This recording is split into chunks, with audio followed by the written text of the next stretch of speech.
The night the heir vanished began with a silence so heavy it felt deliberate, as though the plantation itself was holding its breath. In the humid dark of August 1798, the cane fields stood motionless beneath a moon veiled by restless clouds. The estate of Blackthorn Hill was one of the wealthiest sugar plantations tied to British interests in the Caribbean, owned by a distant noble family whose fortune depended on the suffering stitched into every acre of soil. At its center stood the great house, white stone already graying from salt air, its tall windows glowing faintly with candlelight long after the enslaved quarters had gone dark. Inside that house lived 17-year-old Edward Ashcombe, the only surviving son of Lord Nathaniel Ashcombe.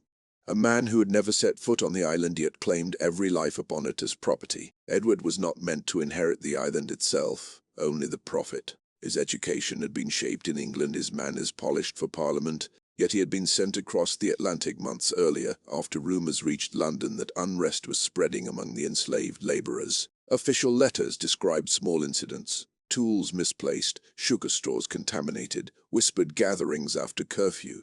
Unofficially, there were warnings of something larger, something coordinated. Edward's presence was supposed to reassure investors and intimidate workers. Instead, it unsettled the order of the estate in ways no one anticipated. Unlike his father, Edward walked the fields without escort. He asked questions the overseers disliked. He visited the infirmary where the sick were kept, and stayed longer than was considered proper. Some claimed he carried a small leather notebook in which he wrote observations not meant for plantation records. Others whispered he spoke privately with an elderly enslaved man named Josiah, a carpenter who had survived 3 previous masters and was rumored to possess knowledge of secret meeting places carved into the hills beyond the cane. The overseer, Mr. Caldwell, dismissed these rumors as sentimental nonsense, but he watched the heir carefully. The rebellion did not erupt without warning. For weeks the air felt charged. Drums were heard deep in the night, too distant to trace, yet too deliberate to ignore. Livestock fences were cut. A storehouse caught fire but was extinguished before serious damage occurred. Caldwell ordered harsher punishments. Public lashings meant to crush the spirit of resistance before it could organize. Instead, resentment deepened. Edward objected once, openly, when a young woman was whipped for alleged theft of sugar rations. Witnesses later claimed his voice trembled not with weakness but with anger. Caldwell reminded him that authority on the island did not bend to youthful conscience. On the evening of August 21st, a storm gathered offshore but never reached land. Thunder rolled over the water, echoing like distant cannon fire. Shortly after midnight, flames rose from the northern cane fields. Within moments, more fires ignited to the east and west, forming a ring of smoke around the estate. Bells rang in chaos. Enslaved men and women ran from their quarters, some carrying tools, others carrying nothing but the urgency of long-buried rage. Gunshots split the darkness. Caldwell shouted orders that dissolved in the roar of wind and fire. Edward was last seen on the veranda, staring toward the burning fields. A stable boy later testified that the heir descended the steps and moved toward the commotion without weapon or guard. Whether he intended to calm the uprising or join it remains unknown. The great house was not attacked immediately. Instead, the rebels targeted the sugar mill, the machinery that defined their bondage. Iron gears were smashed, carts overturned, barrels split open so that molasses bled into the dirt like dark, syrupy blood. By dawn, British militia from a neighboring estate had arrived. The rebellion was crushed with brutal efficiency. Bodies lay scattered between charred stalks of cane. Survivors were rounded up, interrogated, punished. Yet when Caldwell demanded to know where Edward Ashcombe had been taken, no one answered. Servants searched the house and found his room undisturbed. His boots were missing. So was the leather notebook. Official reports sent to London described the rebellion as a minor disturbance, swiftly controlled. They mentioned casualties among the enslaved and minimal damage to property. They noted that young Edward Ashcombe had tragically perished in the confusion, presumed killed by insurgents and consumed by fire. No body was shipped home. No grave was marked on the island. The letter expressed regret and emphasized the continued profitability of the estate, but the story fractured almost immediately. Some enslaved survivors claimed they saw Edward speaking with Josiah near the hills hours before the fires began.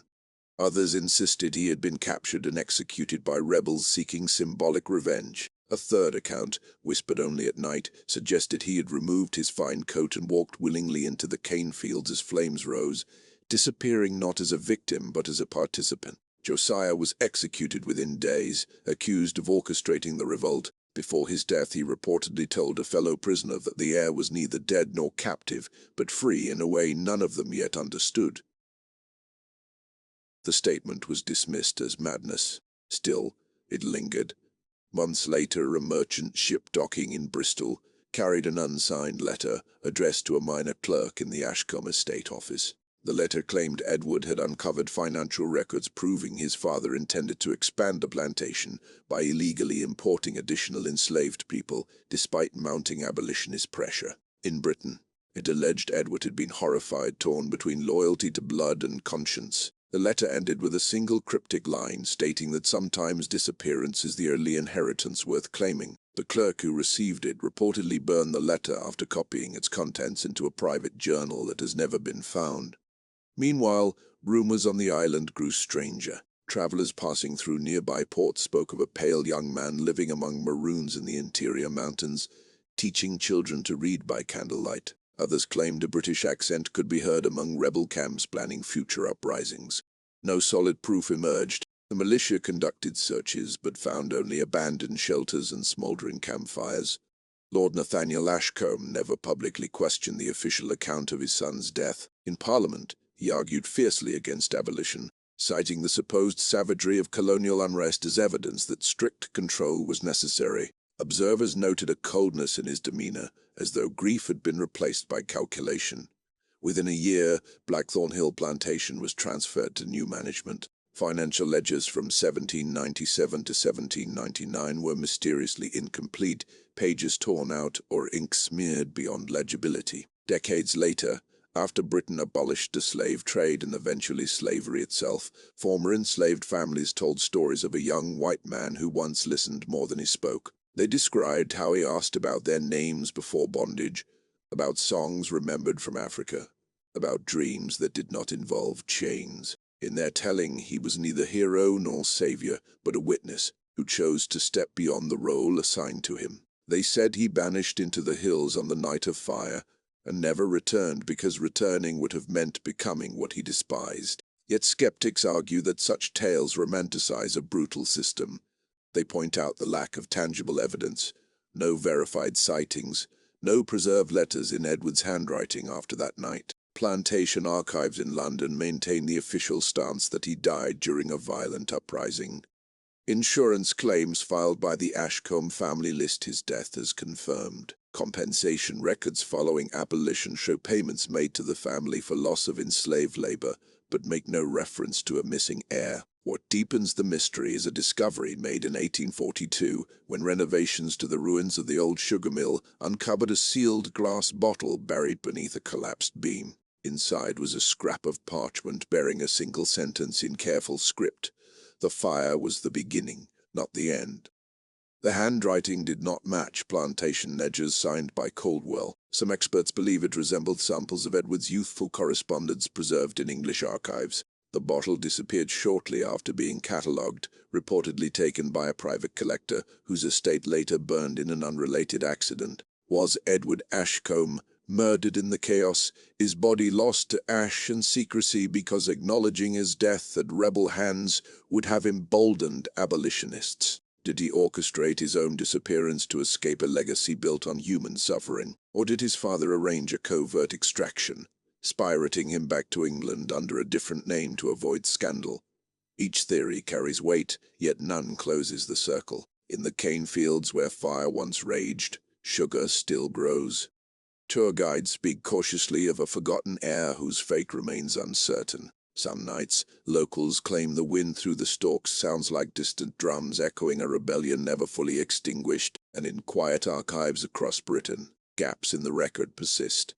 Silent spaces where a young man's life should be documented but is not. Those absences whisper louder than any surviving page, suggesting that the true inheritance of Blackthorn Hill was not wealth or land, but a question that refuses to rest. In the weeks after the rebellion was crushed, Blackthorn Hill did not return to normal. Though the official reports insisted it had, the cane was replanted, the mill repaired, the bodies buried in unmarked ground beyond the far slope where the soil turned red after rain. Militia patrols lingered longer than necessary, their boots grinding ash into pathways that once smelled of crushed sugar. Yet beneath this forced order, something had shifted permanently. The disappearance of Edward Ashcombe was not spoken of openly among the enslaved, but it was never forgotten. Among the overseers it was discussed only in fragments, usually after rum had dulled their caution. Mr. Caldwell took control of the estate with a severity that bordered on obsession. He interrogated dozens of enslaved men and women, demanding details about the night of fire. His questions repeated the same pattern. Who lit the first blaze? Who carried weapons? Who saw the heir? Most insisted they had seen nothing beyond smoke and chaos. A few claimed Edward had run toward the hills. One woman whispered that he had been guided away, not captured. Caldwell ordered her flogged for insolence. After that, testimonies became simpler. No one had seen the heir. No one knew anything beyond what the master's reports already declared. Still, Caldwell's private journal, discovered decades later in a London attic, revealed his doubt. In faded ink he recorded that no remains matching the heir's description were ever recovered. He noted that the great house had not been breached by rebels in the early hours, contradicting the official claim that Edward died defending it. He wrote of finding the young man's boots missing from his chamber and his writing desk disturbed, papers removed with deliberate care rather than scattered by violence. Caldwell ended one entry with a sentence that he later scratched out so violently it tore the page. The boy chose his side. Rumors spread beyond the plantation's borders. Neighboring estates had also experienced unrest, though none lost an heir. At the port town miles away, sailors spoke of a young Englishman who arrived barefoot at dawn 2 days after the rebellion, seeking passage under a false name. The harbor master dismissed the story as drunken invention, yet shipping records from that week show a small coastal vessel departing unexpectedly for the island's northern edge, a region known for dense forest, and communities of Maroons who had escaped bondage generations earlier. Those Maroon settlements were legends in themselves, carved into mountains and hidden valleys. They had negotiated uneasy truces with colonial authorities, agreeing to police future runaways in exchange for autonomy. If Edward had sought refuge there, he would have been both a liability and a bargaining chip. Some historians later speculated that the Maroons might have sheltered him temporarily, using his knowledge of plantation finances and British politics to strengthen their own position. No written agreement survived to confirm this, but oral histories recorded in the 19th century mention a pale youth who arrived wounded not in body, but in certainty. Back in England, Lord Nathaniel Ashcombe moved swiftly to control the narrative. He commissioned a memorial portrait of his son based on earlier sketches, depicting Edward as solemn and resolute, dressed in plantation attire he had rarely worn. The painting hung in the Ashcombe Estate Gallery, with a plaque stating he died bravely suppressing a violent slave uprising. Visitors were reminded of the dangers faced by colonial families and the necessity of firm governance. Sympathy for the grieving father translated conveniently into political support, yet correspondence between Lord Ashcombe and a shipping magnate in Liverpool suggests a deeper concern. In one coded letter, the Lord inquired about discreet passenger arrangements and the possibility of securing new identity papers for a relative facing unforeseen colonial complications. The magnate's reply has not survived, but the inquiry itself raises questions. Why would a man convinced of his son's death seek alternative arrangements months after the official report? Meanwhile, abolitionist circles in Britain were gaining momentum. Pamphlets describing atrocities in the Caribbean circulated in coffeehouses and chapels. An anonymous tract published in 1799 included a striking passage about a young plantation heir who vanished after witnessing the cruelty required to sustain sugar wealth. Though no names were mentioned, the timing aligned uncannily with Edward's disappearance. Lord Ashcombe publicly condemned the pamphlet as propaganda, yet he never addressed the specific allegation. On the island, subtle acts of resistance continued. Tools disappeared again, work slowed inexplicably during harvest. Enslaved elders told children's stories about a night when fire cleansed more than fields. In these stories, the heir was not central but symbolic. His vanishing represented the fragility of the system, proof that even those born to rule could step outside their assigned role. Whether he lived or died mattered less than the possibility his choice suggested. A decade later, after the British Parliament passed the Abolition of the Slave Trade Act, investigators revisiting old plantation records noticed irregularities in Blackthorn Hill's ledgers from 1798. Large sums of money had been withdrawn shortly before the rebellion, transferred through intermediaries whose names appeared nowhere else in estate accounts. Some theorized these funds financed additional security. Others believed they were meant to purchase silence. One clerk annotated the margin with a simple query: why so much coin moved days before chaos? Another layer of mystery emerged when a trunk was discovered during renovations of a coastal chapel once frequented by plantation families. Inside were water-damaged pages from a leather notebook. Though many entries were illegible, a few sentences could be deciphered. They described conversations with Josiah about freedom not as an abstract ideal, but as a lived memory stolen by force. One line stood out clearly: if inheritance demands blindness, then I must unlearn my own name. The handwriting bore resemblance to Edward's earlier letters, though scholars debated its authenticity. If the notebook fragments were genuine, they suggested the heir had been wrestling with more than youthful doubt. They hinted at intent, at preparation. Perhaps the rebellion was not a spontaneous eruption, but a convergence of long-simmering anger and one young man's crisis of conscience. That possibility threatened every official account, for it implied collaboration across the rigid boundaries of master and enslaved. Caldwell eventually left the island, retiring to a modest life in Bristol. In his final years, he reportedly confessed to a clergyman that the greatest failure of his career was not losing control of a plantation for one night, but underestimating the power of ideas. He claimed Edward had been infected by dangerous thoughts, the kind that spread quietly until structures collapsed from within. The clergyman never recorded the full confession, only noting that Caldwell seemed haunted less by rebellion than by choice. By the time slavery itself was abolished across the British Empire, Blackthorn Hill had passed through multiple owners.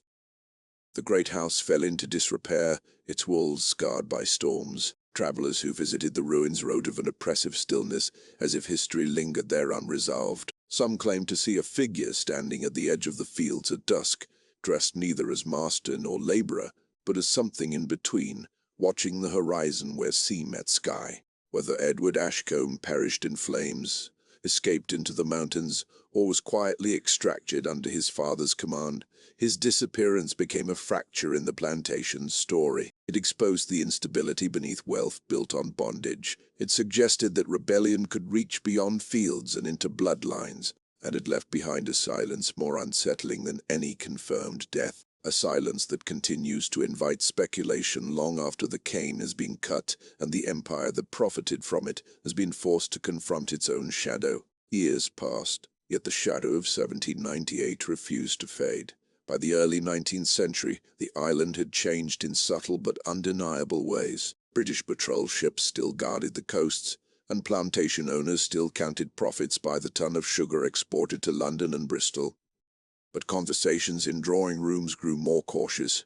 The word rebellion carried a different weight now.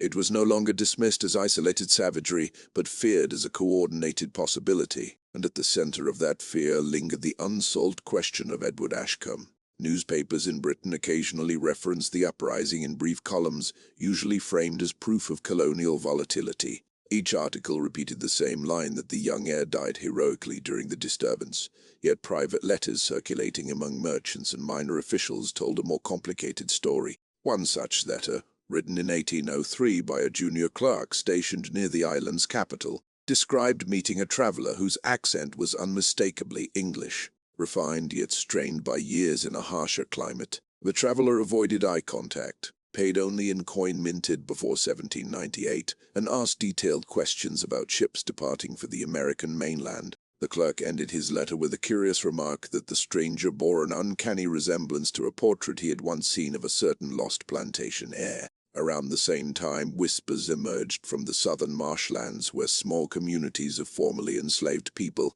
had settled after negotiating limited freedoms. They spoke of a teacher who had arrived years earlier, a man who insisted on learning their languages before speaking his own. He refused to share his birth name, claiming it belonged to a world he had abandoned.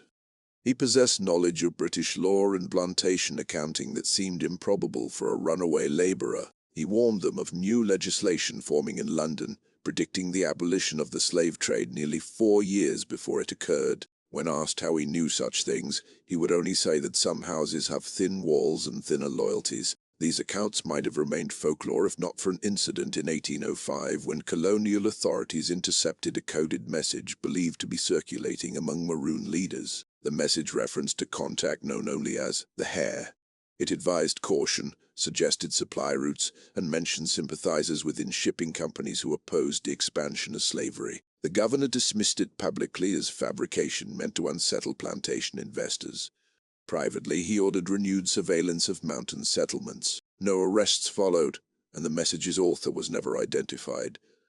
Meanwhile, in Britain, Lord Nathaniel Ashcombe's political influence began to wane. The abolitionist movement grew stronger, driven by figures whose speeches filled halls with moral urgency. Among the most prominent was William Wilberforce, whose relentless campaign against the slave trade shifted public opinion year by year.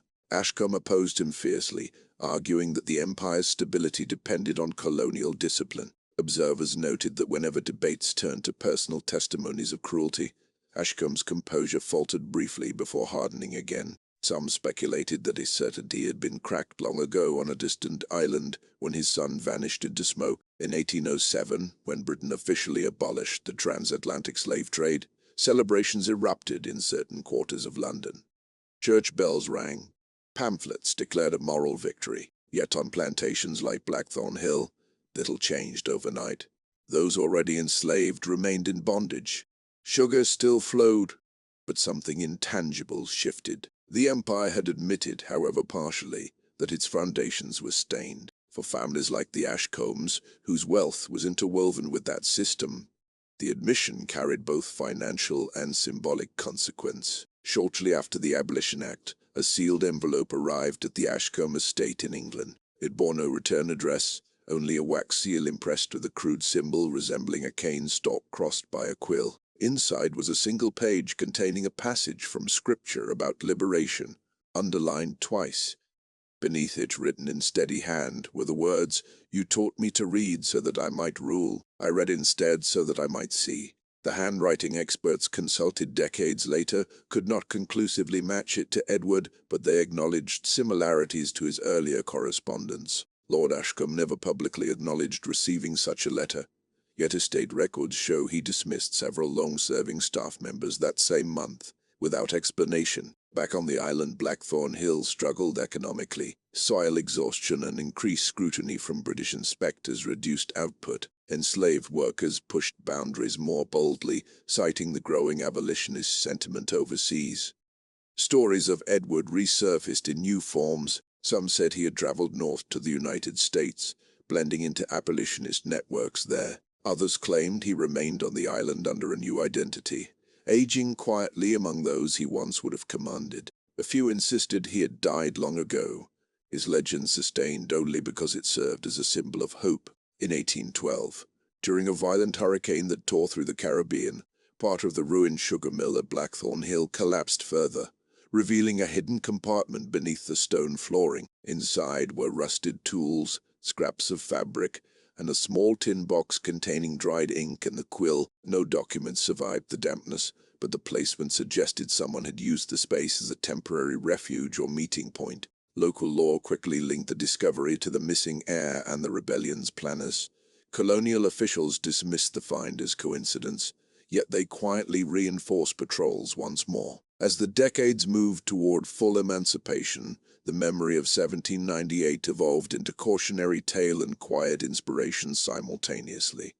Plantation owners invoked it as warning against leniency. Enslaved communities remembered it as proof that even those born into privilege could question the order imposed upon them. The truth remained elusive, buried beneath conflicting motives and incomplete archives. By the time slavery was abolished across most of the British Empire in 1833, the Ashcombe family had distanced itself from Caribbean holdings. Compensation claims were filed for lost property, including enslaved individuals now declared free. The documentation listed financial losses meticulously, but made no renewed mention of Edward beyond the original declaration of death decades earlier. It was as though the family had chosen to seal that chapter permanently, unwilling to reopen wounds or secrets. Yet historians examining these records in later generations noticed subtle irregularities. Signatures appeared on certain documents authorizing fund transfers that did not match Lord Ashcombe's known hand. The ink dated years after Edward's supposed death. Were these forgeries by clerks seeking profit, or evidence that someone within the family circle knew more than was ever revealed? In the hills where maroon settlements once thrived, elders told grandchildren about a man who believed inheritance could be rejected. They described how he wrestled with guilt heavier than chains and sought redemption not through speeches but through disappearance. Whether he survived into old age or perished anonymously among those he hated was never confirmed, but the idea that he chose to step outside his prescribed destiny endured. Thus the mystery deepened with time rather than fading. Each new document uncovered raised further questions. Each storm that uncovered fragments of the past seemed to whisper that the official version of events was incomplete. Edward Ashcombe remained suspended between martyr and traitor, victim and conspirator, ghost and man, and as long as his fate could not be proven beyond doubt, the Night of Fire in 1798 continued to cast its long and unsettling shadow over both the island and the empire that once claimed it.